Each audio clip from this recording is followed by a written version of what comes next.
Hello guys, നമുക്കിന്ന് കുറച്ച് പാൽക്കപ്പ ഉണ്ടാക്കാം. അപ്പോൾ ഉമ്മ കുറേ നാളെ പറയുന്നത് പാൽക്കപ്പ ഉണ്ടാക്കണമെന്ന്. അപ്പോൾ ഈ ഷോപ്പിൽ ഒരു കപ്പ ഒരു രസം ഉണ്ടായിരുന്നില്ല കേട്ടോ. എന്നാൽ ഞങ്ങൾ അടുത്ത ഷോപ്പിലേക്ക് പോയി. അവിടെ നോക്കിയപ്പോൾ കണ്ടത് മധുരക്കിഴങ്ങാന്ന്. ഞാൻ വിചാരിച്ച് കപ്പയാണ് കേട്ടോ. അങ്ങനെ അവിടെ വേറെ കപ്പ ഉണ്ടായിരുന്നു, നല്ല കപ്പയായിരുന്നു. അങ്ങനെ ഞങ്ങൾ അവിടെ നിന്ന് കപ്പയും പിന്നെ ചെറിയ ചെറിയ സാധനം വാങ്ങിച്ച് വീട്ടിലേക്ക് എത്തി. നല്ല മഴ പിടിച്ചിട്ടുണ്ടായിരുന്നു കേട്ടോ. അതിന് ശേഷം ഞാൻ കപ്പയെല്ലാം കഴുകി മുറിച്ചിട്ട് കുക്കറിലിട്ടു.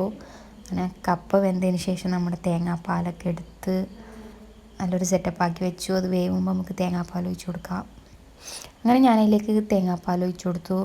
അതിൽ ചെറിയ ഉള്ളിയും കുറച്ച് കടുകും ഉപ്പൊക്കെ ഇട്ടിട്ട് നല്ലൊന്ന് ഞാൻ റെഡിയാക്കി എടുത്തിട്ടുണ്ട്. ഉമ്മാൻ്റെ അഭിപ്രായം എന്താ അറിയില്ല, നമുക്ക് നോക്കാം. അപ്പോൾ ഉണ്ടാക്കി കഴിഞ്ഞിട്ടാകുമ്പോൾ കുഴപ്പമില്ലായിരുന്നു കേട്ടോ, നല്ല ടേസ്റ്റ് ഉണ്ടായിരുന്നു. അപ്പോൾ എല്ലാവർക്കും ബൈ.